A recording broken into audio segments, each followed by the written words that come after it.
May tao sa kabilang line. Unang caller natin, si... nasa kabilang line yung ating caller, si Ivan. Hello? Hello. Ivan! Po. Ilan taon na? 18 po. 18? Po. Ang ginagawa sa buhay? Nag-aaral po. Anong kurso? Seaman po. Seaman. Di ba hindi kurso yan? Hindi po. PMI po. PM. Nautical. Apo. Sige. May problema sa puso? Apo. Makatulong kaya ako sa'yo? Tumawag nga po eh. Malamang. Magulo lang buhay mo dahil sa akin, ha? May girlfriend? Apo. Sige. Meron bang seaman na bading?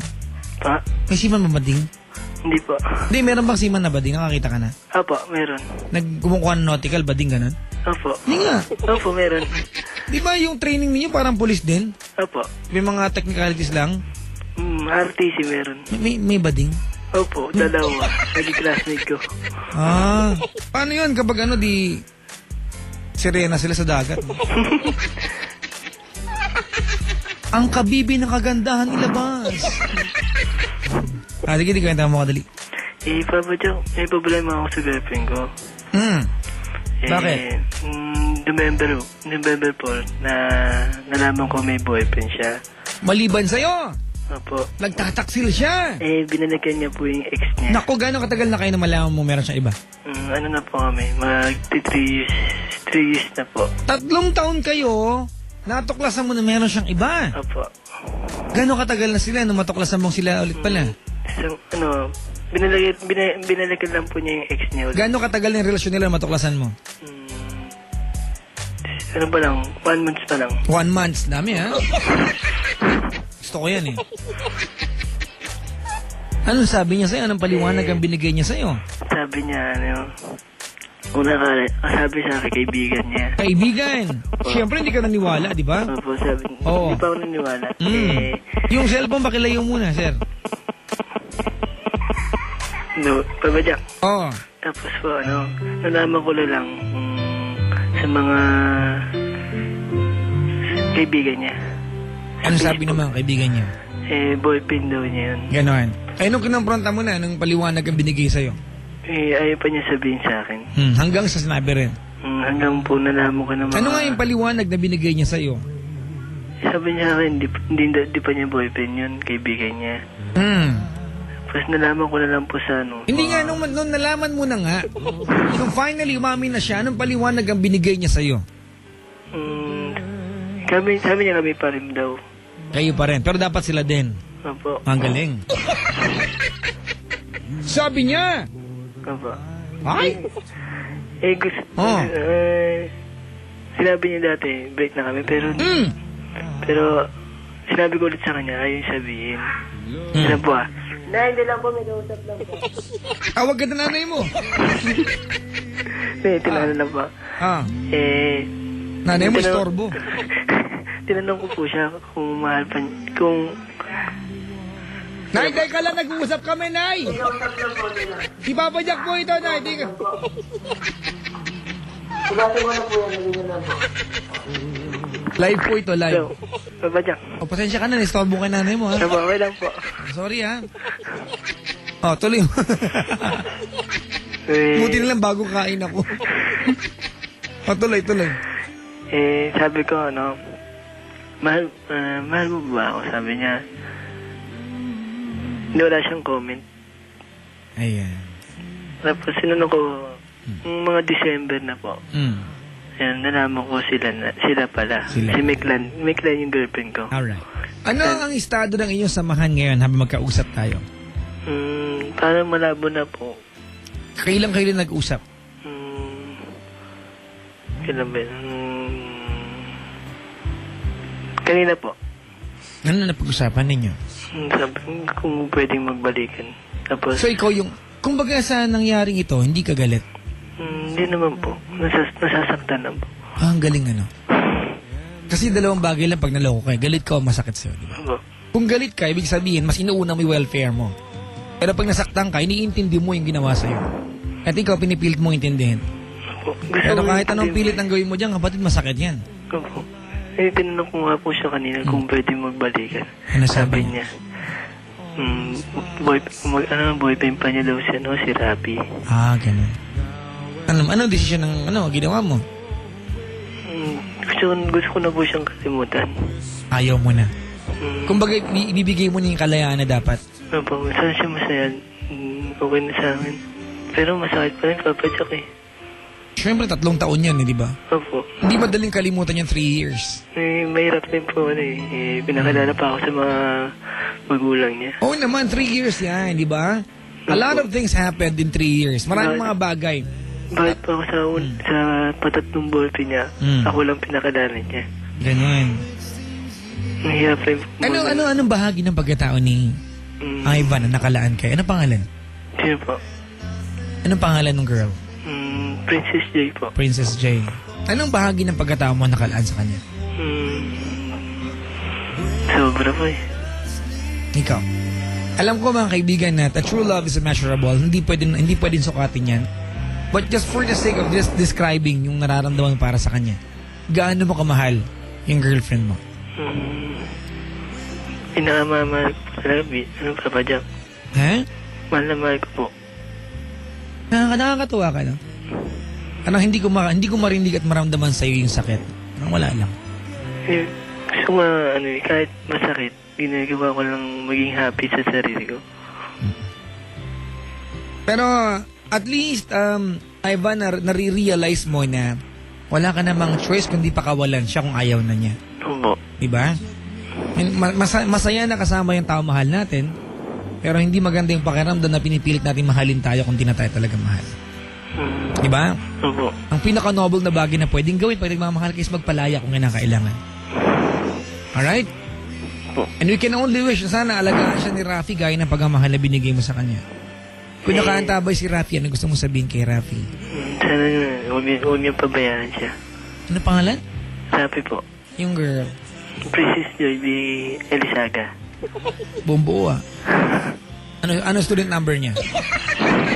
Para alam na. Princess Joy? B. Elisaga po. Sige. Kay Princess Joy, anong gusto mo sabihin? Mahal na mahal ko siya. Hindi ko siya kayang kalimutan. Minute text. Pakilayo po yung cellphone. Apa? Hindi ko siya kayang kalimutan. Pero gagawin ko para lang sa kanya. Sana siya maging masaya. Sana maging masaya na siya sa ginagawa niya. Kapatid, yung cellphone mo. Kulit mo naman. Sino ba? Ikaw. Bakit po? Yung cellphone mo, pakilayo, sabi ko. Ay, layo ko na po. Patuloy mo, dali. Nawala tuloy moment mo. Okay na sana eh. Natuloy. Sabi ko po, mahal na mahal ko siya.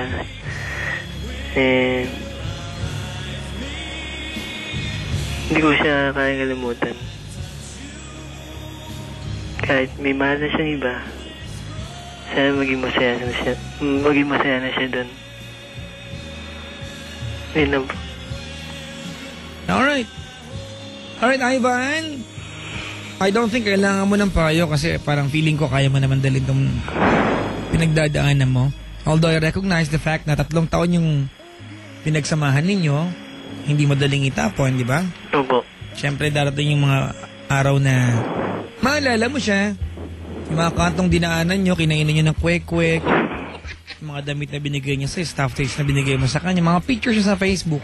Di ba? Opo. Masakit yan pag makikita mo. Masakit maisip na yung mga bagay na dating ginagawa mo para pasayahin siya, iba na yung pwedeng gumawa sa kanya kasi pag ikaw gumawa, wala nang dating sa kanya. It will be painful for you na alamin o malaman na kung dati ko yung hari ng buhay niya, as of now, as we talk, insignificant ka na. Hindi na ikaw yun, di ba? Meron nang ibang nagmamayari ng puso niya. Hindi na ikaw yung kanyang source of happiness. Ayoko kitang plastic yun, Ivan. Alright? Okay lang po ba? Ayoko na i-reserve mo yung sarili mo para sa kanya as a friend. Kasi torture sa'yo yan. Hindi ko sinasabing ituring mo siyang kaaway, but huwag ka na lumapit sa kanya. If being around her would mean torture sa'yo, huwag ka magpaka-superhero. Papa Jack. Oh. Minsan nagpaparamdam po. Kaya mo na siya. If Kung hindi kanya kayang, hindi niya kayang mag-offer sa iyo ng, alam mo na, kasi 3 taon kayo eh. Sabi nga nila, the heart might forget but the body will remember. Pag makikita mo siya, gusto mo yakapin. Diba? Opo. Kaya lang, syempre, wala ka ng karapatan. Baka nga, diba? Tingin ko nga po, wala na ako rin pag-asa eh. Siguro, it's just about time for you to let her go. Hindi naman ang term para i-give up siya. She will always be around, pero pakawalan mo na siya. Tanggapin mo ng katotohanan na she fell out of love. People change, kapatid, lahat na nagbabago. Wala siyang kaibahan. Bakit ganun Papa Jack sabi niya sa akin? Kapag nagsawa na daw sa ano niya, sa ex niya, ay sa boyfriend niya. Mabalik sa'yo. Opo. Oh, malandi siya eh. Tarantado pala. Nagulat ako, parang, ano yun? Tapos na isa, tapos babalik. Parang ano rin ako, nakakalito. Hindi nakakalito, nakakababoy yun, pre. Umuha ka naman. Hindi naman po. Huwag mo hayaan gawin niya sa'yo. Tama na yun, nagpapakalugi-lugi ka para malaman niya mahal mo siya. Pero wag mo na babunin sa pagkakataon na pati ikaw mawala ng respeto sa sarili mo. Kahit nagiging tanga na po ako sa kanya eh. Tama na, wag na. Imagine mo pag nagsawa siya, babalikan ka niya. Ano yun? Diba? Alright? Ay, Papa Jack, mahal na mahal ko kasi. Okay lang, pag nagkita kayo, kaya may pagkakataon na makapag-usap kayo, pakisabi malandi siya. Sabi ni Papa Jack. Alright? Pero Papa Jack, mahal na mahal ko eh. Oh, mahal na mahal mo nga. Hindi lahat ng tao mahal natin, makakasama natin. Hindi lahat ng tao nagmamahal na magkasama. Hindi lahat ng magkasama nagmamahalan. Alright? Opo. Okay. Wala na siya. Pinili niya yung ex niya. She took chances to be with her ex-boyfriend. Irespeto mo yun. Pero wag mo na mangayaan na walang yain ka niya.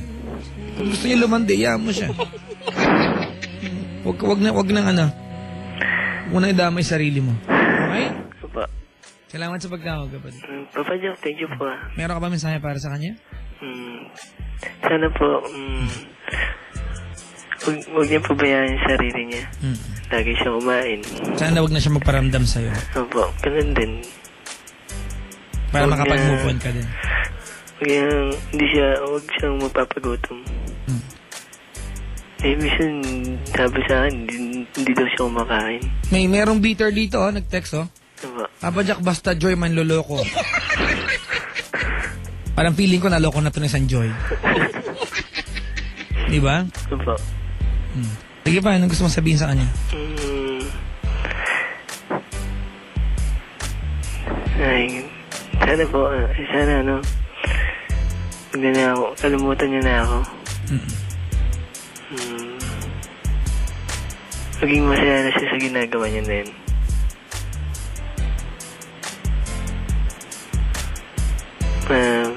Mahalin niya yung pamilya niya. Huwag siya maging pasaway. Concern yan. Yun lang po. Salamat sa pagtawag. Papa Jack. Oh. Pwede po mamaya tumawag? Nakatawag ka na. Hindi po. Yung kapatid ko kasi. Papa Jack. Oh. Yung kapatid ko kasi. Oh, ano problema? May problema. Oh. Tungkol sa boyfriend niya. Oh, patawagin mo na lang siya. Siguro tawagin ko po. Hindi pwedeng pass the phone eh. Mamaya po. Oo. Sige po. Bukas na lang, bukas. Sige po. Sa Lunes. Give chance to others naman. Buti na po, Jack, pinapatawa niyo. Ha? Pinapatawa niyo po. Salamat naman nakakatulong ako sa'yo. Ilang beses na ako tumatawag, lagi po busy. Iniiwasan kita eh. Ganun po. Kaya joke lang. Salamat sa pagtawag, kapatid. Thank you, Papa Jack. Huwag kang mag-alala, hindi siya ang huling babae na pwede makilala mo. Sabi na po ng mga kaibigan ko, pamilya ko, hindi lang yung babae yung marami pa. Sabi nga nung kanta, di ba, love hurts sometimes when you do it right. Pag nasaktan ka, ibig sabihin nagmahal ka na ang tama. Kaya ka nasaktan. Salamat sa pagtawag. Thank you po, Papa Jack. Mga kaibigan, si Ivan, 18. Sabi ko na, pag ganyang edad, di ba, aggressive tayo. Pero imagine mo, 3 years ha, from 15 years old hanggang 18 years old siya. Girlfriend niya, biglang nawala, bumalik yung ex. Talaga, mga ex talaga issue. Di ba? Talaga naman.